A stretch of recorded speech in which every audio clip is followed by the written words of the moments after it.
Moving forward here, we're going to talk about scientific notation. And scientific notation is a method by which we can express really, really large numbers or really, really small numbers in terms of the common base 10 raised to a certain power. And the reason for this is a lot of times it's really difficult if we're having to deal with really big numbers and really small numbers as far as using in our calculations.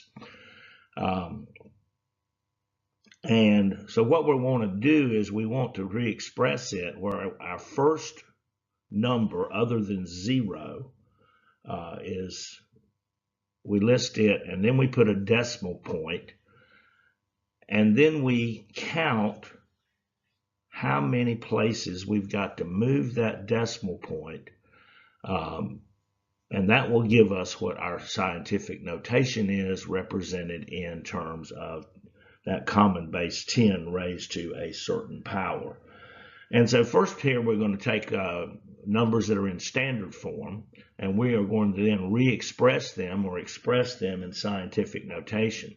Now, if we move the decimal to the left, this is going to give us a positive exponent to 10, and if we move them to the right, it's going to give us a negative exponent with the 10. And I guess maybe the best way to do that is just to kind of show us here in this example.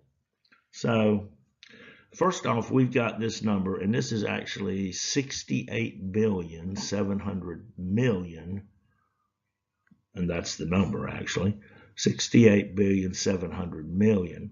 But you can imagine if we're having to use this and calculate things with this number, it could get really, really messy and difficult.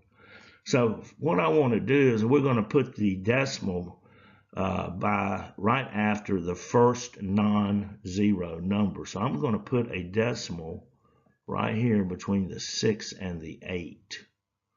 All right, and so let's see, I'm going to have 6 dot. Okay, there's my decimal point. And now I'm going to count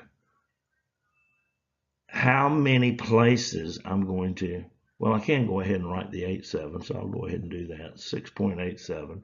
But I still got to count how many places I'm moving this decimal point to. And I'm moving it to the right. That's going to give me a positive exponent. If I have to move them to the left, if I'm counting from the left, it's going to give me a negative. So let's say I got 1, 2, 3, 4, 5, 6, 7, 8, 9, 10. And so I can express this number now as 6.87 times 10, there's my common base, raised to the power of 10. That's how many places I move my decimal point to the right to re-express that number. So that's 68,700,000,000 I'm re-expressing as 6.87 times 10 to the 10th power, which is still 68,700,000,000. It hasn't changed the value of that whatsoever. Now, let's look at this next one. Now I've got a really, really small number. It's 0.0000725. Let's see, what is that? There's tenths, hundreds, thousandths, 10,000ths.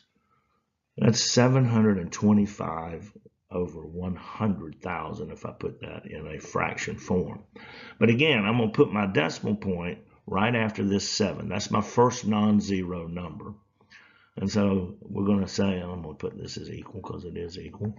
7, and I can go ahead and put the 25 there. All right, 7.25. Now, how many places am I going to be moving this decimal point from here to here? So let's see, I'm going 1, 2, 3, 4, 5. And I went 5 to the left. So now I can re-express this as 7.25 times 10 raised to the negative 5th power. Now again, where did I get the negative 5 from?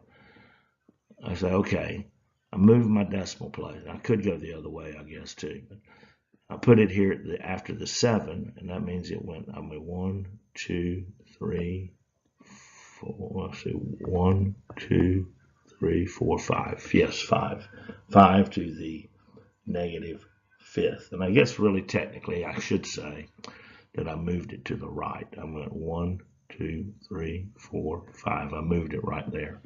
Up here I'm moving it to the left. I'm going 1, probably told you the wrong way, 2, 3. That's just how I look at it. 4, 5, 6, 7, 8, 9, 10. Okay, there we go. So that's going from standard form to scientific notation, depending upon how and which direction we're moving that decimal point.